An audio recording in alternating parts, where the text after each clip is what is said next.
Hi all and welcome back. We're going to get into some news and views. Like I said, I think it's kind of varied. Some of these news pieces were covered in op-ed pieces quite recently.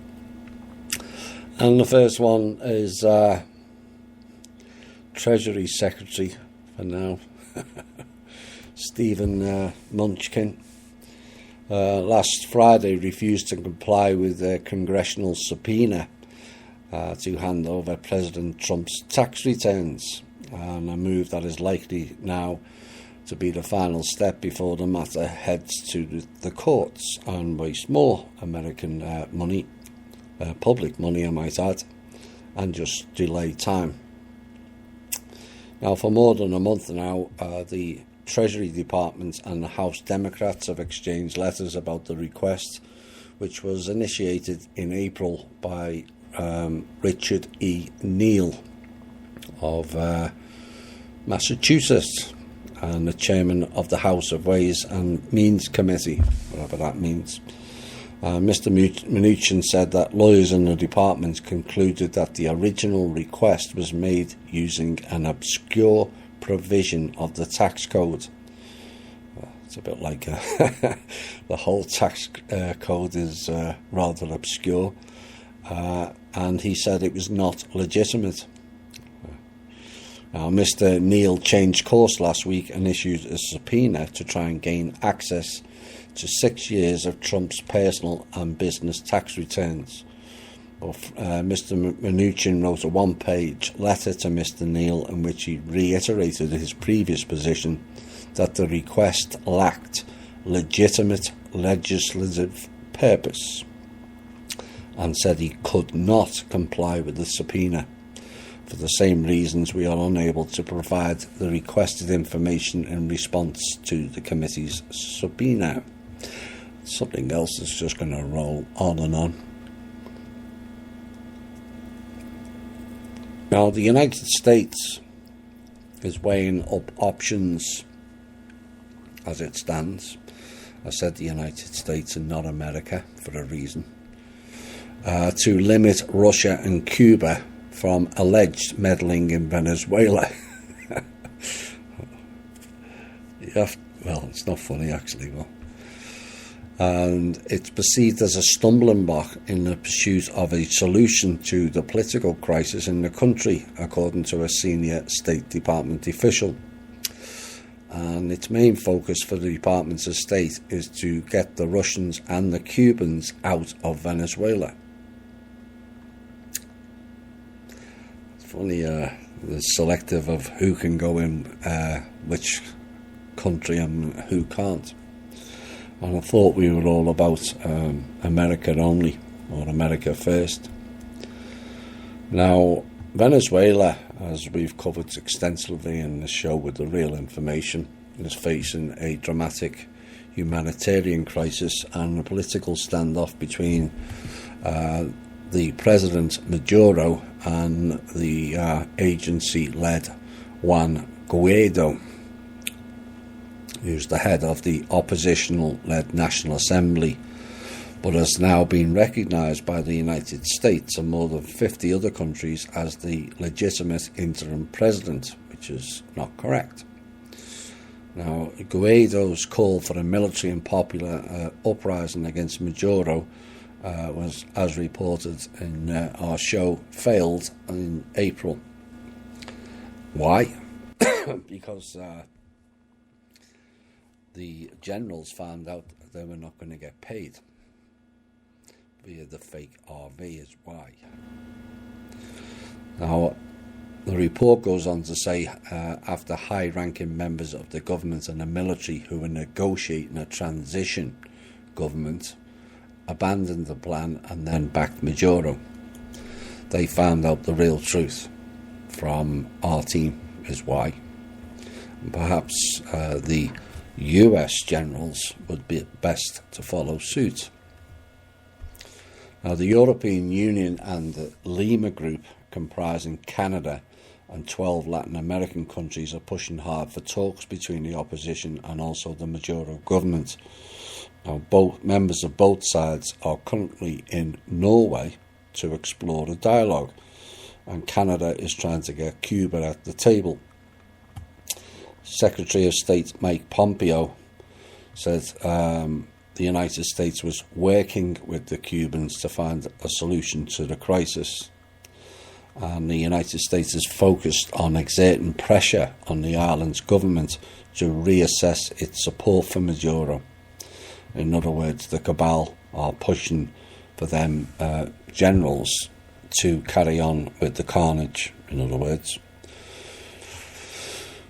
Now, the State Department official who spoke on condition of anonymity said the administration will continue making the case to its allies, which is the cabal, of the need to put pressure on Cuba, which is believed to be providing security and counterintelligence support to Maduro.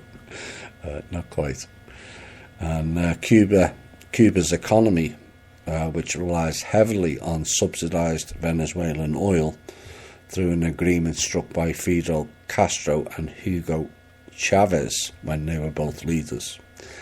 And that last line tells you all you need to know about Venezuela, all about the oil.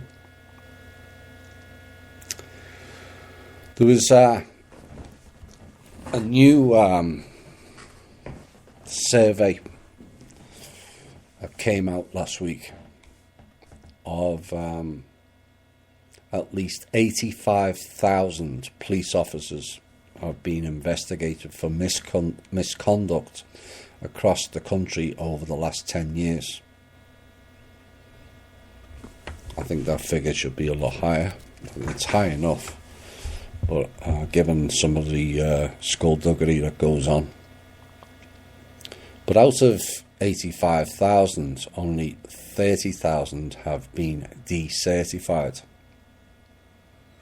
And there have been more than 200,000 separate misconduct investigations launched into law enforcement officials since 2009.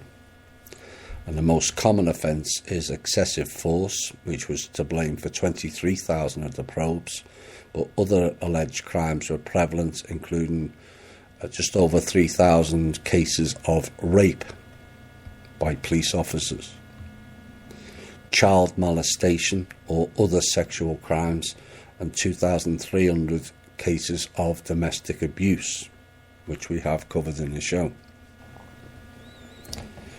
So of the 85,000 investigations, there were nearly 2,500 cops who were investigated on 10 or more charges, and 20 faced more than 100 allegations, but were allowed to keep their badges for years. 100 allegations, and they're kept in position. Georgia and Florida decertified the highest number of officials, and records for many agencies, including the NYPD and agencies in California, Hawaii, Idaho, Massachusetts, New Jersey and Rhode Island, were not included in this survey. How ironic that NYPD, California and New Jersey were not included in the research, because those figures would go literally through the roof. But it's the most extensive list to date, however, and offences committed by those trusted to uphold the law appears to be very short. Now, for those who have lost their certification, the biggest problem was drugs and alcohol, 4,500. Assaults and violence led to 3,254 people losing their credentials, and more than 2,600 were found to have committed theft. 2,000 were guilty of sexual misconduct, and 2,220 were found to have committed misconduct with a prisoner. And 2,777 were found to be dishonest. It's a lot more than that, sadly. Yet again, It's the lack of oversight. This applies to most departments. No oversight. Same with politicians. You got the police investigating the police. Given the sort of prerequisite for joining the police is you are a Freemason. Protect the Brotherhood. And that goes on in many countries. Of course, we did the piece on flying, which was rather amusing recently. Perhaps this story may not be as amusing as that piece. 2 US senators this week are demanding answers from airlines on exactly why some in-flight entertainment screens are fitted with small cameras embedded in them. Yep. Jeff Merkley, a Democrat from Oregon, and Republican John Kennedy from Louisiana have sent a joint letter to 8 major US carriers wanting to know whether these cameras could be used to monitor passengers and under what circumstances they could be activated. That doesn't really make sense. You have all these checks and strip search and all kinds of other things, and yeah, they're still spying on you when you get on the plane. Now, the 2 senators have also put forward a bill that will prevent airline screens on aircraft in the future from having any embedded cameras or microphones. And this prompted Merkley and Kennedy to address a letter to the CEOs of Delta Airlines, Southwest, Frontier, United Airlines, Spirit, and American Airlines, JetBlue, and also Alaska Air, to ask if they had the same cameras on their planes. And the pair are also pressing international carriers to disclose if they have embedded cameras on their planes as well. 3 Jewish business owners from the same family have been charged with alleged hate crime hoax. Becoming a popular theme now. Was it Justin someone recently? After police stated they staged the most violent and vicious anti-Semitic attack on their own cafe. Now, Alexander Berendt, Oksana Berendt and Maxim Berendt have all been charged with public mischief after telling Canadian officers swastikas have been drawn on the walls of their restaurant, and the incident was dubbed the most brazen Winnipeg they had ever seen, after the 3 Bearmax cafe owners said one of them was assaulted during the incident. And police have called it one of the worst hate crimes after it was reported last Thursday and the night before the start of Passover. Now, a motive for staging the incident has not been disclosed by police, but the Winnipeg Sun reports that the owners had tried to sell the business, and it's understood the family reported a similar hate crime the previous month, but law enforcement would not confirm whether they believed that that was staged also. That has to stop. It has to stop. And I believe it's orchestrated from higher up the control system to generate more and more hatred and divide and conquer. This is kind of not really, a new story, but it's beyond sinister of where does the buck stop. A Texas bartender who served a man back in 2017 beer, who then went home and shot his wife and 7 others, has now been charged with criminal negligence. Really?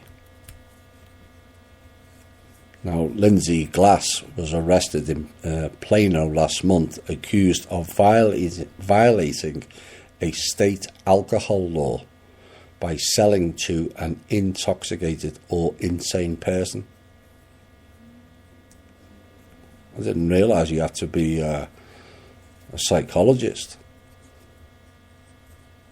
or a supervisor to be a bartender. Did he get paid to play those roles? Well, clearly not. Authorities have alleged that Ms. Glass should have known to stop serving Spencer Height as he appeared drunk and armed. And she now faces a year in jail, a $500 fine, or both. Now, last year, several of the victims' families filed a lawsuit against Miss Glass and the bar for alleged negligence. You know, this is beyond ridiculous and indicative of the pass-the-buck problems of it's always somebody else's fault. You know, the bartender didn't pull the trigger.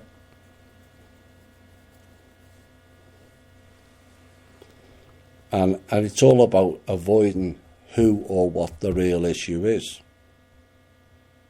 Now, I suspect that there is snake oil salesmen out of the world of bar lawyers that is behind this, setting themselves up for a future payout.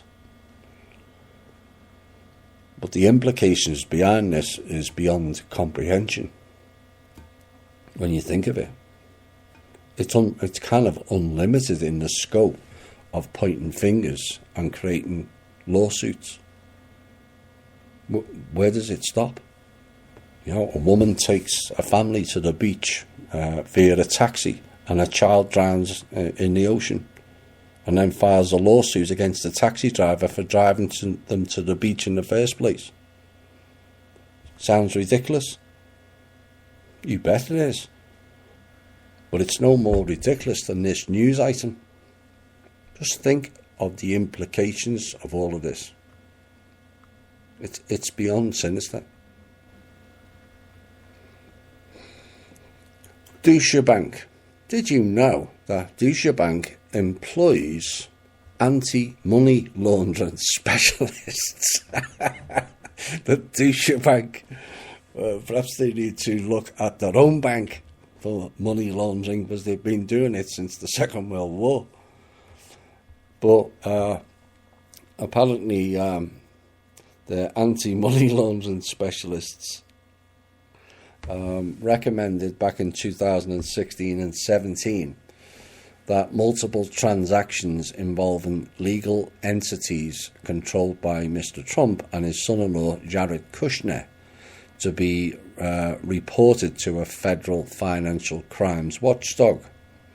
And the transactions, some of which involved Mr. Trump's now defunct foundation, apparently set off alerts on a computer system designed to detect illicit activity. Christ almighty, that alarm system, as they were looking into their own bank, would be going off all day and all night.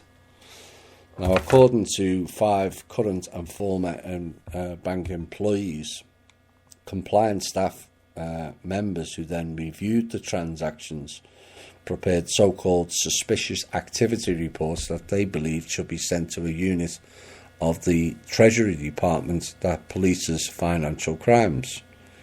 But executives at Deutsche Bank, which has lent billions of dollars to Trump and Kushner companies, rejected their employers' advice, and the reports were never filed with the government.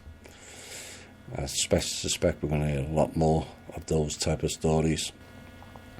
US car giant Ford has announced this week it will cut 7,000 jobs globally by the end of August in an effort to save costs. And the plan will reduce Ford's salaried workforce by 10%, which will be made through voluntary and forced redundancies.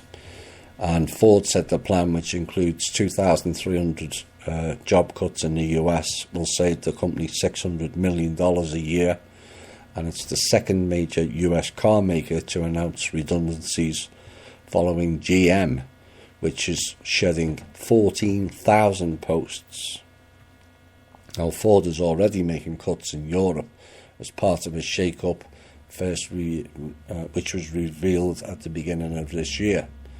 And in March, Ford said it would axe 5,000 jobs in Germany, including hourly, salaried and also temporary staff, but it's not yet clear if and how the plans will affect workers in the UK, where Ford currently employs around 12,000 people. Now, they're the real figures, and more are going to the wall on a weekly basis. Meanwhile, the financial analysts tells us we're all doing well. Not quite. The Israeli Knesset is weighing legislation that would grant government officials immunity from criminal prosecution. I wonder why. Hello, nutty.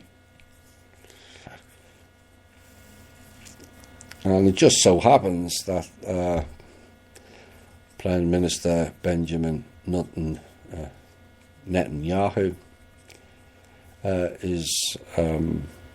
has 3 looming corruption indictments. It beggars belief, this. Surely the Israeli people must see through this. And if the proposed amendment to the immunity law passes, elected officials cannot be charged with a criminal offence unless the 120-member Knesset and the Knesset House Committee agree to waive immunity, which is not going to happen, as you know.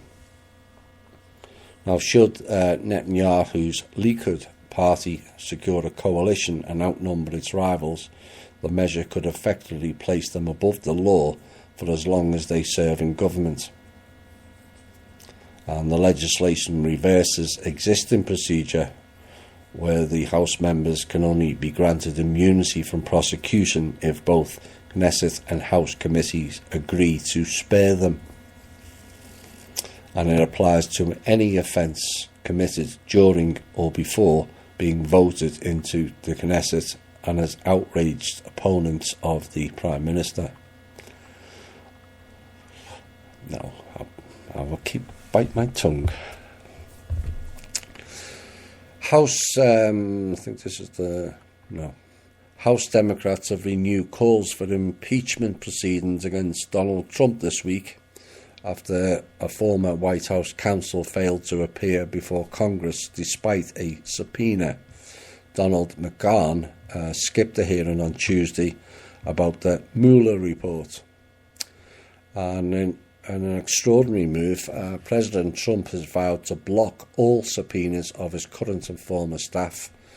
Our subpoenas are not optional, according to the House Judiciary Committee Chairman Jerry Nadler after the failed hearing.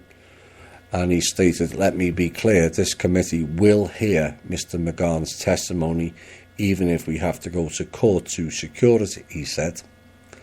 Now, Trump claims that the report by Special Counsel Robert Mueller into allegations of Russian collusion and obstruction of justice cleared them of all wrongdoing, and that therefore no further questions are needed to be answered. And the administration also claims that Congress cannot legally be compelled to testify. But according to Mr. Nadler, he said he would hold Mr. McGahn in contempt and pursue other means of compelling testimony. And he also stated, "We will hold this president accountable one way or the other." Jerry Nadler. So who is Jerry Nadler? Well, Jerry is blah, blah, blah, blah, blah, blah, and was born in New York and born to Jewish parents. Just saying. And then we had 2 comments from the Blunder women. Quote, "We need to do our job and vote on impeachment," unquote, tweeted Alexandra Ocasio-Cortez. Oh dear, she should get back to tending bars. She's not particularly good at her current paid acting role. And then we had the all-slurring, non-comprehending, non-legible House Speaker Nancy Pelosi. And she said she'd scheduled a party meeting for this Wednesday to discuss the issue, and left the speaking to her deputy just as well. And Majority House Leader Steny Hoyer said, "I don't think we're there at this point in time." Steny Hoyer, born in New York, but not to Jewish parents this time, but lo and behold, he works alongside and with AIPAC. Mr. Hoyer is best known in January of 2017 of voted for a House resolution bill condemning the UN Security Council Resolution 2334, which called Israeli settlement buildings in the occupied Palestinian territories a flagrant violation of international law and a major obstacle to peace. Same people. Final news item before we get into some Q&A. As Democrats in the Congress debated this week, possibly impeaching Mr. Trump again, House Speaker or non-speaker or House slurrer said on Wednesday that he is engaged, he being President Trump, in a cover-up. And speaking to reporters after a meeting of House Democrats, Pelosi said, "No one is above the law." Oh my. If only. Including the President of the United States, and we believe that the President of the United States is engaged in a cover-up. Now, Democrats who control the House of Representatives and Trump are engaged in a high-stakes power struggle over their ability to investigate him, and the President's stonewalling multiple investigations of him by congressional committees. This is hypocrisy in its highest form. And it's a typical agency type tactic of accusing others of doing what you have been doing.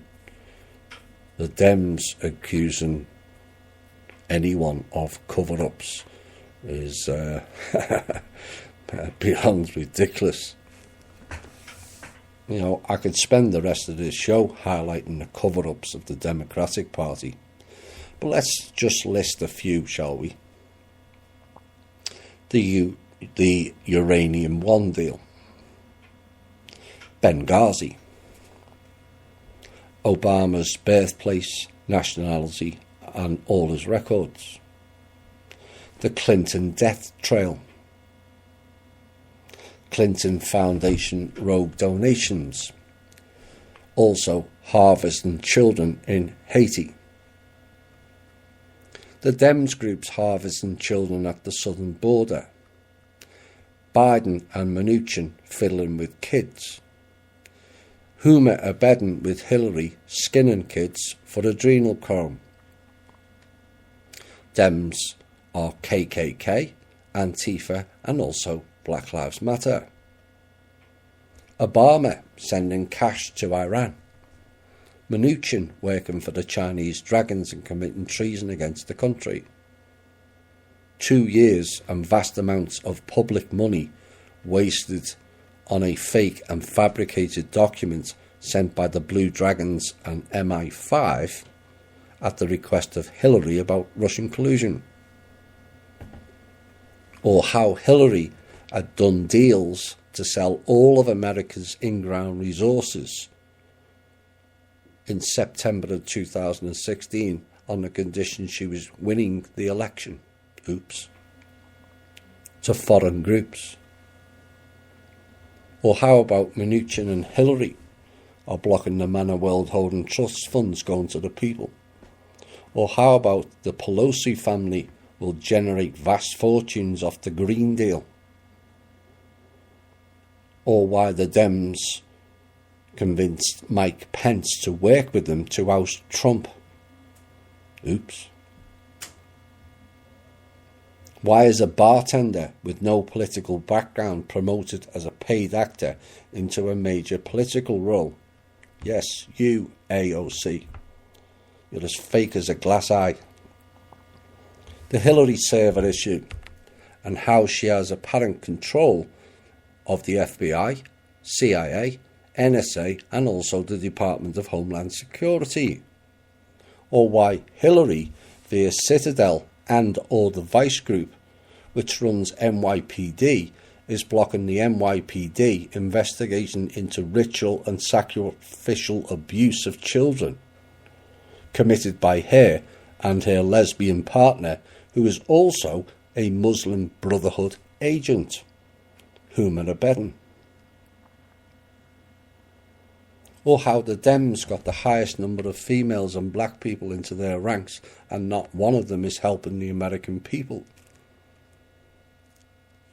So you want investigations and no cover-ups, Pelosi. Try and investigate all of them. Then we have a real story. Trump can then release his tax returns and it's all transparent and all out in the open. Then we can lock you all up and put real people in charge of this country that has the interests of the people only. Pelosi. Oh dear. A national embarrassment, that woman. Facelift Central. Like I said, I think she'll be appearing in a movie shortly called Eyes Pinned Open. Have you seen the recent pictures? You'll get that.